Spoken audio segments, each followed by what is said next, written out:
जैसा कि last episode में हमने देखा कि ओल्ड कोर्ट और हाउ तियान सेक्ट के बीच कॉन्फ्लिक्ट हो गया था, लेकिन तैंग शेंग ने अपनी सूझबूझ से उसे सुलझा दिया था और वो अपने स्पिरिट ड्रिंक्स को ऐड करने के लिए निकल गया है। वहीं क्वान रेंजियो अब गुस्से में उठती है और अगले टेस्ट की तरफ, और वो फुल मोटिवेटेड है। वो सोचती है कि एंजल गॉड ने कहा है कि उसके दिल में 3 ऑब्स्टिकल्स है जिसे उसे पास करना है। आखिर एंजल गॉड का मतलब क्या है और ये टेस्ट किस बारे में है, अभी उसको कुछ नहीं पता। वो सोचती है कि क्या ग्रैंडपा फर्स्ट ऑब्स्टिकल थे, शायद ग्रैंडपा ही फर्स्ट ऑब्स्टिकल थे, इसलिए एंजल गॉड ने मुझे उनसे दूर करवा दिया। शायद यही एंजल का फर्स्ट टेस्ट है। मैं कैसे अपने लोगों को खोकर आगे बढ़ सकती हूँ। अब क्योंकि मैं डोर ऑफ इनहेरिटेंस में आ ही गई हूँ तो मैं अब हार नहीं मानूंगी। वो ये सोचकर अब आगे बढ़ती है और उसके सामने एंजल गॉड की रिफ्लेक्शन आती है जो उसे कहती है कि मैंने जितना सोचा था तुम उससे ज्यादा स्ट्रॉन्ग हो। अब समझ आया कि क्यों तुम्हारे ग्रैंडपा को तुम पर इतना विश्वास था। हेड फ्लेमन ने बहुत सालों तक एंजल ट्राइब के लिए अपना जीवन दिया और अब मैं उनके लिए तुम्हारे साथ कुछ करना चाहती हूँ। वो उसको ग्रैंडपा की सारी मेमोरीज, उनकी लाइफ दिखाने लगती है। क्वान रेंजियो को अपने ग्रैंडपा की लाइफ अपने सामने एक वीडियो की तरह दिखने लगती है। ये सभी ग्रैंडपा की मेमोरीज हैं और वो उन मेमोरीज में देखती है कि उसके ग्रैंडपा और तैंग चेन सी गॉड आइलैंड पर गए हैं जहाँ उन्हें बो साइक्सी मिली है। दोनों ही बो साइक्सी को पसंद करने लग गए हैं एक ही नजर में। ये दोनों ही बहुत ज्यादा एडिकेट्स, हैंडसम और डिसेंट नौजवान हैं, लेकिन बो साइक्सी तैंग चेन को पसंद करती है और ये सोचकर उसने कुछ फैसले भी ले लिए हैं। इन दोनों ने ही बो साइक्सी को प्रपोज करा था, लेकिन बो साइक्सी ने किसी को हाँ नहीं कहा था। वहीं पर तैंग चेन और क्वान तोलो की आपस में फाइट हुई थी और फाइट से पहले क्वान तोलो ने सोचा था कि आज हमारी फाइट है और मैं इस फाइट में तुम्हें हरा दूंगा और मैं अगर तुम्हें नहीं भी हरा पाया तो मेरे डिसेंडेंट मेरा काम जरूर कर देंगे। क्वान रेंजियो ये देखकर हैरान है और वो समझ जाती है कि हाउ तियान सेक्ट से उसके परिवार के मेलजोल पहले से ही थे। ग्रैंडपा पहले से ही अपनी डेस्टिनी जानते थे।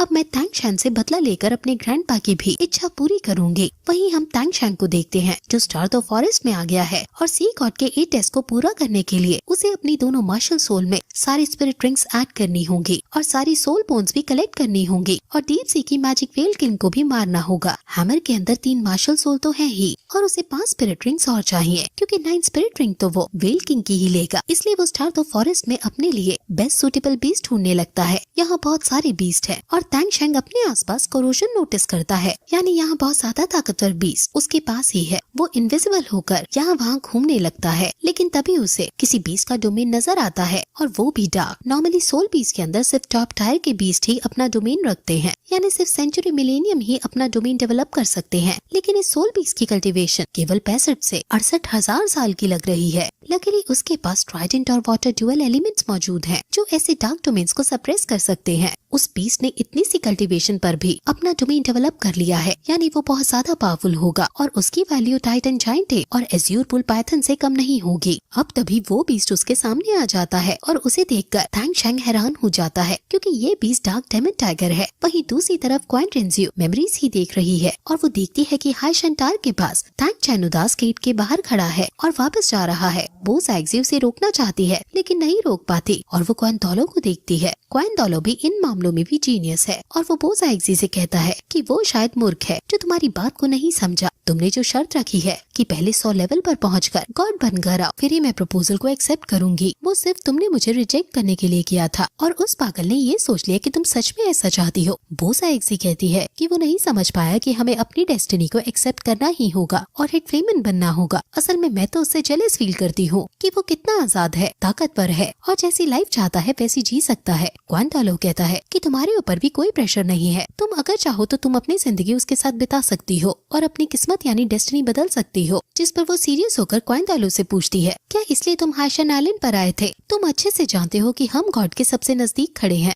और हमारे ऊपर कुछ रिस्पॉन्सिबिलिटीज हैं। तुम्हारे दिल में भी तुम्हारी फर्स्ट प्रायोरिटी एंजल ट्राइब भी है। क्वान तोलो कहता है कि शायद तुम सही कह रही हो, मैं भी अपनी रिस्पॉन्सिबिलिटी से नहीं भाग सकता हूँ और अब मैं समझ रहा हूँ कि तुमने क्यों तैंग चेंग को नहीं बताया कि गॉड की पोजीशन पाने के लिए क्या करना पड़ता है। तुम उसे बांधना नहीं चाहती थी, वो नहीं सहन कर पाता कि गॉड बनने के लिए हमें अपनी लव्ड वंस की डेथ को स्वीकार करना पड़ता है। ये रास्ता बहुत ज्यादा क्रूएल और दर्द से भरा है। हम हालांकि गॉड नहीं बने हैं, लेकिन हमें पता है कि गॉड बनने के लिए कितना दर्द और कितना अकेलापन सहना पड़ता है। क्वान तोलो कहता है कि हाँ ये सब सही है, बट अगर किसी दिन मैं अपना हायर चाहूंगा और वो गॉड बनने के रास्ते पर निकलेगा तो आई होप वो इस दर्द को कभी ना देखे। सीखे, बल्कि वो मेरी रिस्पॉन्सिबिलिटीज को अपने कंधों पर ले और आगे बढ़े। ग्वेन टेंजियो ये सब देखते देखते बहुत ज्यादा उदास हो गई है और वो रोने भी लगती है और कहती है कि ग्रैंडपा आप चिंता मत करो, मैं आपकी इच्छाओं को पूरा करूंगी और गॉड जरूर बनूंगी। मैं इस दुनिया में सबसे स्ट्रॉन्ग बनूंगी और तैंग चेन को हराऊंगी। अगर तैंग चेन मर गया होगा अभी तक तो उसके डिसेंडेंट जो कि तैंग शेन है उसको हराऊंगी। वो ये कसम खाती है और फिर ये एपिसोड यहीं खत्म हो जाता है।